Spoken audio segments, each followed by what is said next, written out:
Okay, guys, I'm going to do this kind of raw and live. I just spent an hour with my most recent ex-boyfriend who's a narcissist. And before spending time with him, I escaped to Seattle, thank God, for a week. And I got my head on straight and I did a lot of research about what is a narcissist. A narcissist cares only about themselves, and you are a pawn to them. In effect, I was drawn into a spider web that was so manipulative and intelligent and tricky, I didn't even know I was being put in it. So it really fed into old self-esteem issues, and kind of I regressed temporarily. So this narcissist, I've been asking for weeks to give me my stuff back so I can be done, never talk to them again, because talking to them is toxic. So here's how you can spot a narcissist if they're in your life. They constantly criticize you, everything you do. Accomplishments, huge accomplishments to them are no big deal. That's not enough. I mean, you could have a PhD, you could be better, you could be smarter, you could be different. They're always telling you you should be different. So as someone who suffered from low self-esteem most of my life, I fell right into this bullshit. And this egotist, this asshole with extreme narcissistic, potentially sociopathic tendencies, just exploited my weaknesses and in effect caused me to grow. So the plus side of this is that I did grow. Now, I just hung out with him because I asked him for weeks to bring my stuff back. He brought a little bit. Narcissists love to control. They want to control you. They want to use you. They want to upset you. They're sick, messed up, emotionally unavailable individuals. And you need to know how to look for the signs. And I ignored the signs at first, and I wish I didn't. So here's what to look for. Number one, if they do anything wrong, they change the subject. Nope. Let's talk about you. Well, remember 8 years ago when you did that stupid thing that made you look really stupid? That's what they do, because they want to diminish your sense of self-worth, and they want to feed. It's called a supply, a narcissistic supply. They want conflict. They want sadness. The more dramatic, the better. They really want to show. And that show tells them, and their fake self they created because they don't love themselves, it tells them they're strong and powerful. Well, let's not give them power. So, long story short, I just spent an hour with him in which he enlisted his wingman to join us. And I was instructed in advance what to feel, what to not feel, what to say. All of this is a real fucking joke right now, by the way, because I'm done listening to him. All he ever does, he told me my book is not good enough. My friends are losers. That my lack of a PhD reflects very poorly upon me. My continuous 20 years of education motivated by my own desire to learn and grow means nothing. What a piece of shit, right? So here's my point.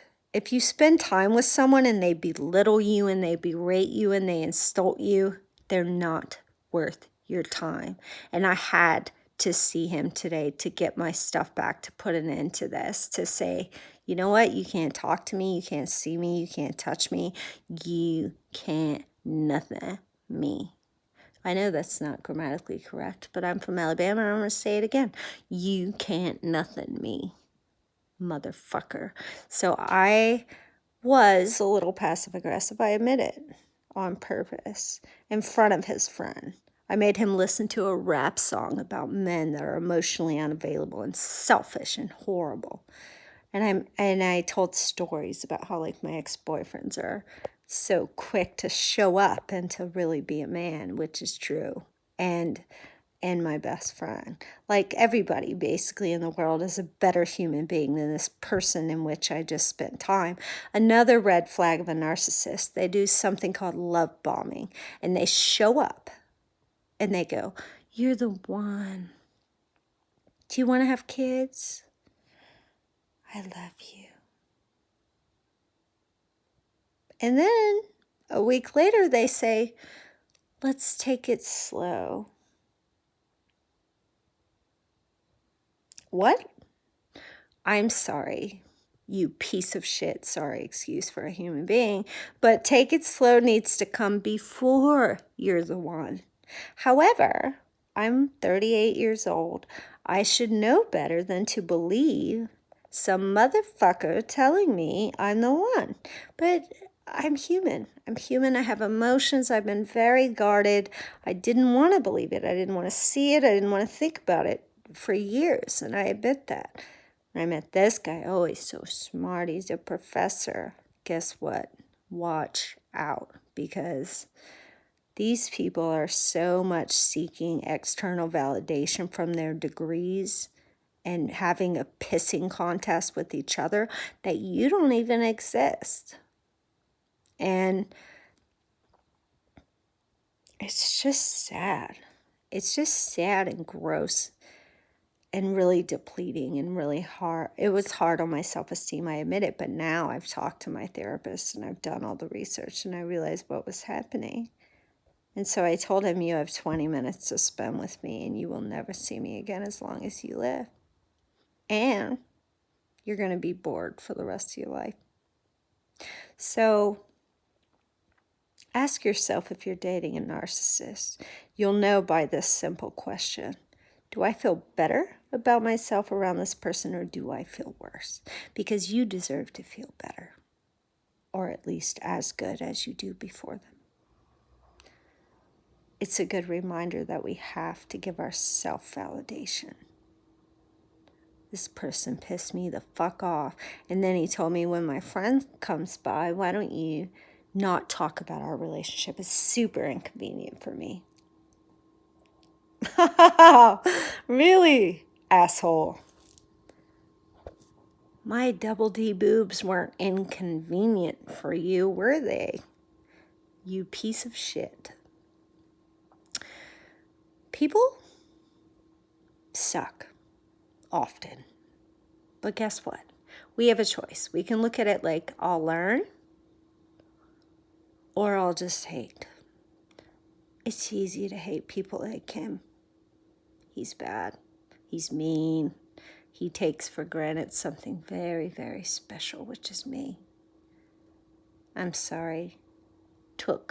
He took for granted, and he never will again. So girls, be careful who you share yourself with. And take your time. Because if you don't take your time, they can manipulate you. They can lie. They can tell you what you want to hear, because they have trained themselves how to become temporarily what you want to see. They're tricking you. And if you hold out on the prize, they can't. I went to unlock my seatbelt and he jumped. And I'm a trained boxer, and I said to him, "If I punched you, you would know it."